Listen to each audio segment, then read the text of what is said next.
एक छोटी सी उम्र में यार एक 20 साल 22 साल का लड़का यार 40-40 लाख का पैकेज ले जाता है कंप्यूटर बेस्ड कंपनीज में, इवन सिविल बेस्ड कंपनीज में यार पीएसयू में इतना पैसा मिल जाता है। तो ऐसा नहीं है कि आप गवर्नमेंट में तो आपको काम नहीं पड़ा। मैंने यार लोगों के साथ काम किया है। एलएनटी जो है वो मेगा प्रोजेक्ट करती है, एलएनटी जो है सेंट्रल गवर्नमेंट के प्रोजेक्ट करती है। तो यार मैंने काम किया है इंडियन नेवी के लोगों के साथ, इंडियन एयरफोर्स के लोगों के साथ मैंने काम किया है। मैंने डीआरसी तारापुर में मैंने काम किया है। मतलब जो बात के थ्रू साइंटिस्ट की पोस्ट पर सिलेक्ट होते हैं, civil engineers, mechanical engineers, electrical engineers, मैंने उनके साथ भी काम करा है। ठीक है, वो मेरे जो है वो मेरे क्लाइंट थे यार। उन बंदों को भी 11-11 घंटे काम करना पड़ता है और उनको हमसे ज़्यादा प्रेशर होता है।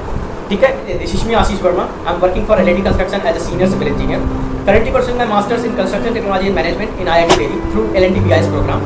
It is LNT Build India Scholarship program. अगर आपको इसके बारे में बहुत ज़्यादा जानना है तो इसके बारे में ऑलरेडी वीडियो एक चैनल पे है, उसको आप जाके देख सकते हैं। ठीक है, उसकी जो वीडियो की लिंक है इसके वीडियो के डिस्क्रिप्शन में मैं डाल दूंगा, आप वहाँ से देख सकते हैं। तो बेसिकली आज की वीडियो में बात करने वाले हैं डीईटीज और जीईटीज के बारे में।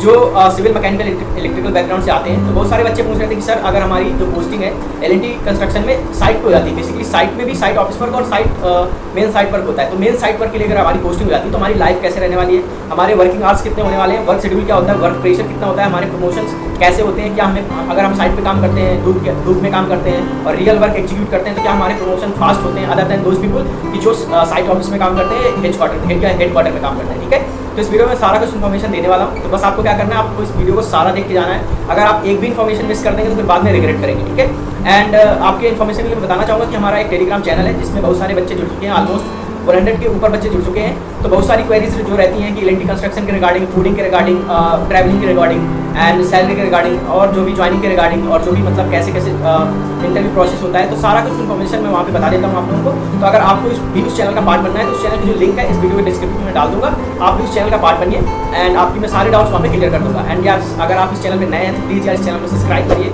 इस ब्यूटीफुल फैमिली का पार्ट बनिए। ठीक है, चलिए बेसिकली बात करते हैं कि अगर आप डीईटी हैं, जीईटी हैं, अगर आपकी पोस्टिंग जो है प्रोजेक्ट्स में साइट ऑफिस की बजाय मेन साइट लोकेशन में हो जाती है तो क्या होता है। तो हम बेसिकली बात करेंगे कि वर्किंग आवर्स के बारे में पहले बात कर लेते हैं। देखो वर्किंग आवर्स जो कंस्ट्रक्शन इंडस्ट्री का है थोड़ा डिफिकल्ट हो सकता है आपके सुनने में, थोड़ा हार्श हो सकता है। तो अगर आपने देखो सिविल मैकेनिकल इलेक्ट्रिकल है बाई चॉइस चूज करी थी तो यार थोड़ा लाइफ इन फील्ड्स पे थोड़ा कोर इंडस्ट्रीज है तो थोड़ा डिफिकल्टी होती है, बट क्योंकि आपको रियल वर्क करना होता है, आपको ह्यूमंस को डील करना होता है, आपको मशीन्स को डील करना होता है। आपका कोई डेस्क जॉब तो है नहीं कि आप एसी में बैठे हो डेस्क पे काम कर रहे हो और आपका अपना मतलब एक बेसिकली टेबल है, आपका अपना वर्किंग एरिया है, ऐसा नहीं होता है। आपको सारे लोगों से कोऑर्डिनेट करना होता है, एक लीडरशिप स्किल होना चाहिए आपके अंदर, तो सारी चीज़ें होती हैं यार। तो बहुत सारी डिफिकल्टीज भी आती है ड्यूरिंग द वर्क, बट आपको मैं बता रहा हूँ कि आप इस वीडियो को देख लेंगे तो उसके बाद बहुत सारी डिफिकल्टीज जो आपके मन में आ रही हैं, जो डाउट्स आ रहे हैं सारी क्लियर हो जाएंगे और आप मतलब तो और डिटर्मिन हो जाओगे अपने वर्क के प्रति, मतलब एंथुसियास्ट हो जाओगे। ठीक है, तो बेसिकली वर्किंग आवर्स होते हैं ऑलमोस्ट 12 to 13 आवर्स होते हैं। हाँ, जब कभी बल्क में कंक्रीटिंग होती है या ओवरनाइट वर्क की जरूरत होती है तो वहाँ पे क्योंकि मतलब बेसिकली क्या होता है कि एलएनटी कंस्ट्रक्शन बड़ी कंपनी है तो यहाँ पे क्या होता है कि यार जो वर्किंग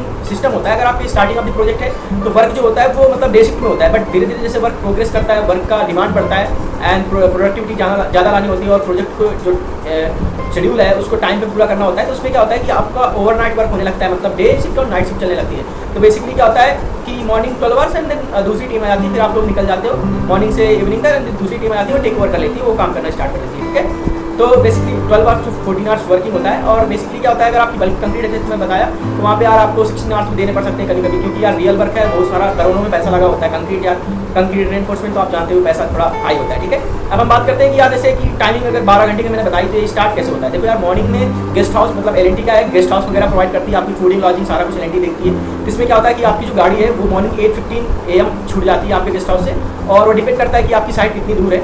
अगर मतलब साइट आपकी ज़्यादा दूर है, अगर 20-30 किलोमीटर है तो मतलब आपकी जो मॉर्निंग व्हीकल है वो 7:50 भी छूट सकती है, 7:50 AM। ठीक है, मोस्टली 8:15 AM जो है वो छूट जाती है और 8:35 8:40 तक आपकी जो है साइड में पहुंच जाती है। 8:45 तक टाइमिंग होता है कि आपको अपनी डेली अटेंडेंस मारनी होती है कि हाँ आप प्रेजेंट है। ठीक है, एंड उसके बाद आपका जो कार स्टार्ट हो जाता है, बेसिकली जो आपका कार होता है वो स्टार्ट हो जाता है। आप चाय वाय मिल जाता है, ऑफिस बॉय वगैरह होते हैं तो वहाँ पे चाय वगैरह नाश्ता वगैरह मिल जाता है मॉर्निंग का। आप वैसे भी नाश्ता करके जाते हो, वहाँ अपनी चाय वगैरह मिल जाती है, कॉफी वगैरह मिल जाती है, उसके बाद आप अपना काम स्टार्ट कर देते हो। इवनिंग में आपका काम जो समाप्त होता है वही 7 बजे के लगभग समाप्त होता है एंड 7:30 तक क्या होता है कि आप मतलब आपकी व्हीकल जो है वहाँ से छूट जाती है ऑफिस से और अराउंड 8 PM आप अपने रूम आ जाते हो। ठीक है, फिर वहाँ पे अपना जो भी आपके खाना वगैरह होता है ऑलरेडी प्रिपेयर्ड होता है, जो वहाँ के एलएनटी के वर्कर्स होते हैं मतलब मेस वर्कर्स होते हैं और सारा खाना वगैरह बना होता है। तो आपको बहुत ज़्यादा मतलब रिस्पेक्ट देते हैं, सर सर आज ये बनाया, सर आज वो बनाया, तो बहुत सारी रिस्पेक्ट मिलती है क्योंकि आप एल के लिए काम कर रहे हो, बहुत बड़ी मेगा कंपनी है। एंड यस यार, यू आर एन इंजीनियर, तो रिस्पेक्ट तो बनती है, इतना हार्ड वर्क करते हो, ठीक है। तो ये तो यार बेसिकली टाइम्स ऑफ वर्क के बारे में बात कर लेते हैं। देखो यार, आप GT और DT होते हो तो बेसिकली ट्रेनी होते हैं। स्टार्टिंग ऑफ द ईयर मतलब क्या होता है, आपके 2-3 महीने तो बेसिकली चीज़ों को जानने में साइट में लग जाते हैं कि क्या सब कॉन्ट्रैक्टर है, कैसे क्या काम किया जाता है, कैसे रेनफोर्समेंट हैंडल किया जाता है, कैसे मशीन्स हैंडल की जाती है, कैसे वर्कर्स हैंडल किए जाते हैं, कैसे क्लाइंट से बात करते हैं, कैसे डॉक्यूमेंटेशन वर्क वगैरह होता है, एंड बेसिक जो सर्वेइंग इक्विपमेंट्स हैं उनसे कैसे डील किया जाता है, एंड कैसे मतलब BBS वगैरह बनाए जाते हैं, ठीक है। इन चीज़ों में मतलब लर्निंग में लग जाता है। उस समय आपको कोई ज़्यादा प्रेशर भी नहीं देता है 2 से 3 महीने तक। फिर उसके बाद आपको प्रेशर मिलना स्टार्ट हो जाता है, जैसे आप ट्रेंड हो जाते हो। फिर उसके बाद क्या होता है कि आपको कोई पर्टिकुलर वर्क दे दिया जाता है। तो वहाँ पे बेसिकली क्या होता है यार, साइट वर्क में LNT में कैसा होता है, देखो मॉर्निंग में क्या होता है, देखो यार अगर आप साइट इंजीनियर तो आपको बेसिकली क्या होती है, सारी चीज़ों का जो होता है लेखा जोखा एंड मैनेज, आप इंचार्ज की तरह साइट पे काम करते हो। तो बेसिकली क्या होता है, मॉर्निंग आपका स्टार्ट होता है, प्री ब्रीफिंग टॉक होती है, मतलब वर्कर्स को आपको सेफ्टी टॉक देनी होती है, क्वालिटी टॉक देनी होती है। फिर उसके बाद आपको उनको वर्क को ब्रीफ करना होता है। फिर उसके बाद सारे रिसोर्स जुटाने होते हैं, एंड कभी कभी मैन पावर मतलब गेस्ट हाउस होते हैं, वहाँ से मैन पावर ही नहीं आती है, तो बहुत सारी डिफिकल्टी हो जाती है, आपका काम डिले हो जाता है। तो ये सारी हेक्टिक होती है, थोड़ा लाइफ हेक्टिक होती है थोड़ा, क्योंकि साइट सिविल इंजीनियर हो या साइट सिविल मैकेनिकल या इलेक्ट्रिकल इंजीनियर हो तो थोड़ा लाइफ हेक्टिक हो जाती है। बट हाँ, आप अपने आप को वर्क को एंजॉय करते हो और आपको अच्छे रिलेशन बिल्ड करके रखने होते हैं सारे डिपार्टमेंट से। P&M हो गया, क्वालिटी हो गया, सेफ्टी हो गया, एंड स्टोर हो गया, क्योंकि आपको मटीरियल इशू करवाना होता है स्टोर से।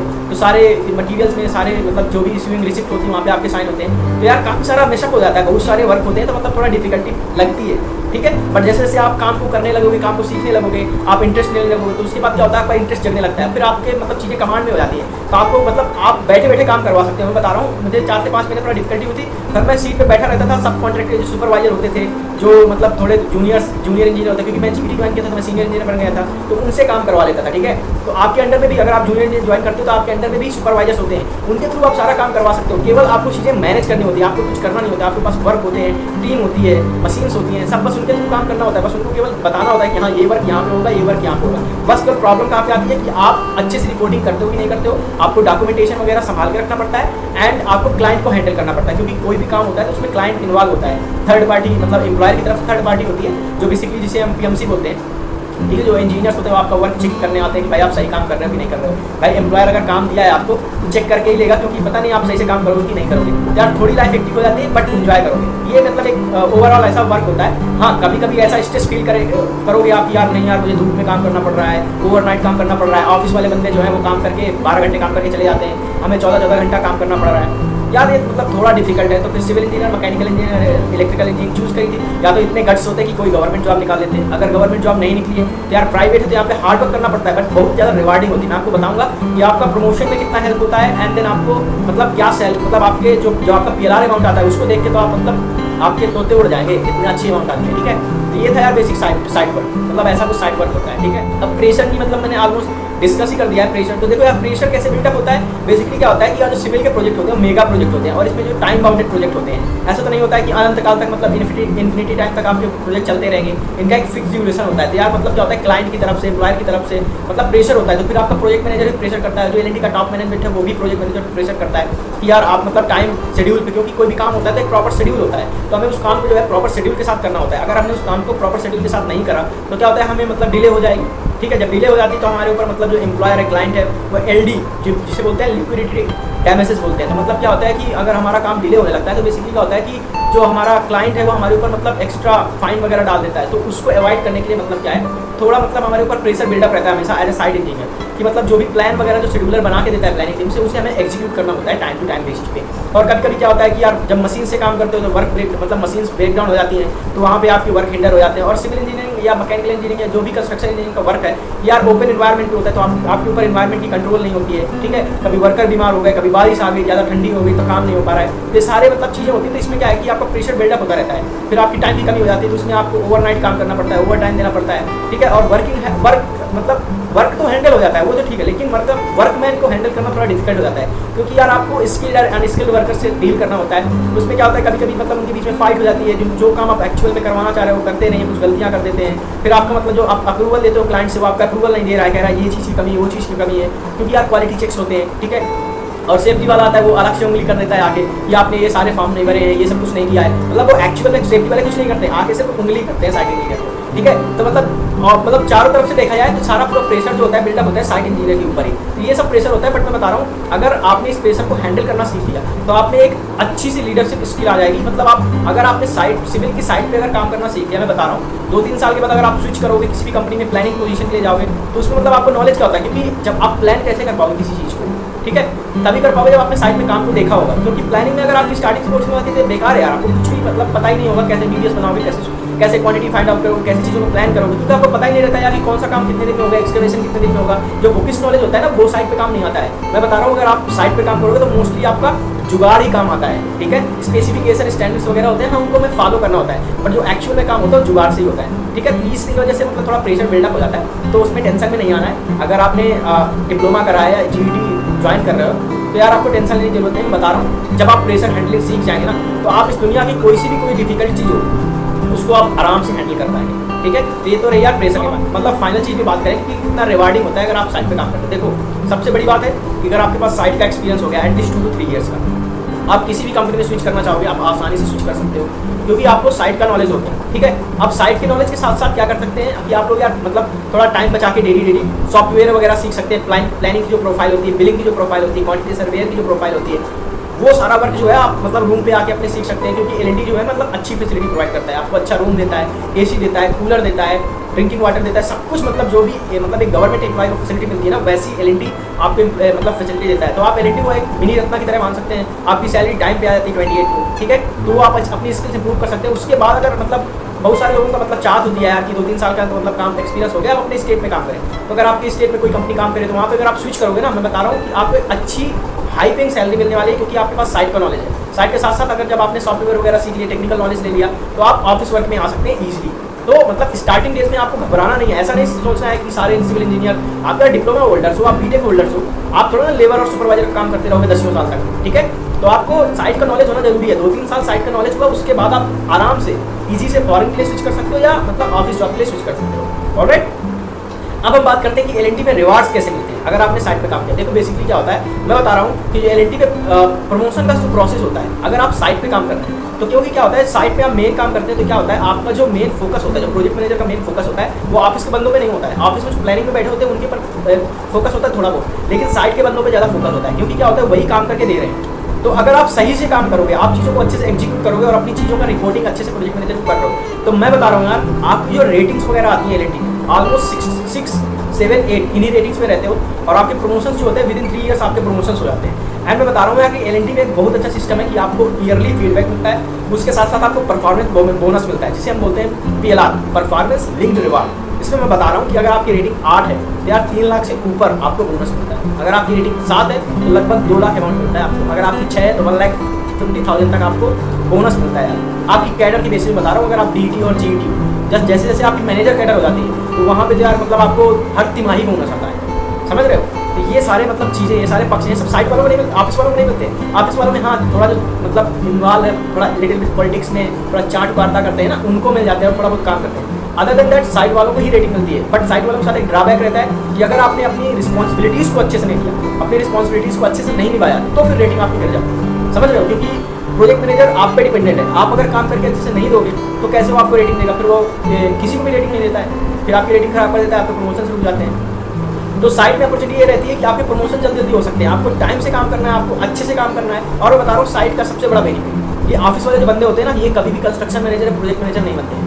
प्रोजेक्ट मैनेजर वही बंदा बनता है जो साइट पे एटलीस्ट 6 to 7 ईयर्स काम करता है, उसके बाद फिर प्लानिंग डिपार्टमेंट में प्लानिंग संभालता है, बिलिंग संभालता है, सारा कुछ संभालता है, क्लाइंट संभालता है। क्योंकि आपके पास ओवरऑल सारी चीज़ों का नॉलेज हो जाता है। क्योंकि आप साइट पे तो रहते हो, आप सेफ्टी का भी नॉलेज हो गया, आपको क्वालिटी का भी नॉलेज हो गया, आपको मैकेनिकल इलेक्ट्रिकल प्लम्बिंग का भी नॉलेज हो गया, आपका P&M का भी नॉलेज है, आपको क्लाइंट हैंडलिंग नॉलेज है, site serving, everything you have. मतलब क्या होता है कि 1% के ऊपर सारी इन्फॉर्मेशन रहती है, 1% तो सारा कुछ नॉलेज हो जाता है। तो ये बेनिफिट्स रहते हैं साइट पे रहने की, ठीक है। तो यार आई होप कि आप लोगों को समझ में आया होगा। हाँ, हार्श रियलिटी ये है कि थोड़ा मतलब जो साइट वर्क होता है थोड़ा डिफिकल्ट होता है, बट अगर आपने सिविल मैकेनिकल इलेक्ट्रिकल चूज करा है एंड आपके अंदर इतने गट्स नहीं थे कि आप गवर्नमेंट जॉब निकाल पाओ, या किसी फैमिली प्रेशर की वजह से कि मतलब आपको जॉब ही करनी थी, तो अगर प्राइवेट इंडस्ट्री में काम करना पड़ रहा है तो यार किसी भी प्राइवेट इंडस्ट्री में आप काम करो। आप चाहे सिविल वाली इंडस्ट्री में काम करो, आप प्रोडक्ट बेस्ड कंपनियों में काम करो आप, या मतलब आईटी सेक्टर में काम करो, अगर आप प्राइवेट सेक्टर में काम कर रहे हैं तो आपको मेंटल प्रेशर रहेगा ही रहेगा यार, क्योंकि वो आपको ह्यूज अमाउंट पे करते हैं। छोटी सी उम्र में यार एक 20 साल 22 साल का लड़का यार 40-40 लाख का पैकेज ले जाता है कंप्यूटर बेस्ड कंपनीज में, इवन सिविल बेस्ड कंपनीज में यार पीएसयू में इतना पैसा मिल जाता है। तो ऐसा नहीं है कि आप गवर्नमेंट में तो आपको काम नहीं पड़ा। मैंने यार लोगों के साथ काम किया है, एलएनटी जो है वो मेगा प्रोजेक्ट करती है, एलएनटी जो है सेंट्रल गवर्नमेंट के प्रोजेक्ट करती है। तो यार मैंने काम किया है इंडियन नेवी के लोगों के साथ, इंडियन एयरफोर्स के लोगों के साथ मैंने काम किया है, मैंने बीआरसी तारापुर में मैंने काम किया है, मतलब जो बार के थ्रू साइंटिस्ट की पोस्ट में सिलेक्ट होते हैं, civil engineers, mechanical engineers, electrical engineers, मैंने उनके साथ भी काम करा है। ठीक है, वो मेरे जो है वो मेरे क्लाइंट थे यार। उन बंदों को भी 11-11 घंटे काम करना पड़ता है और उनको हमसे ज़्यादा प्रेशर होता है। ठीक है, तो ये सारी सब चीज़ें होती है। बट मैं बता रहा हूँ अगर आपके पास साइट का एक्सपीरियंस है तो आपकी जो ग्रोथ है ना वो बहुत रैपिड ग्रोथ होती है, स्काई इज द लिमिट बोलते हैं ना जिसे, वैसी वाली ग्रोथ होती है। आई होप कि आप लोगों को समझ में आया होगा। And still if you are having any queries you can put in the comment section और you can join the Telegram channel. ये जैसे मैंने आप लोगों को बताया उस टेलीग्राम चैनल पे आपको जितनी भी क्वेरीज पूछना है पूछो, मैं आपके सारे आंसर्स करूँगा। ठीक है, so all the very best and hope to see you all यार in L&T construction, and bye bye, have a great time, have a great future and have a great career in your life.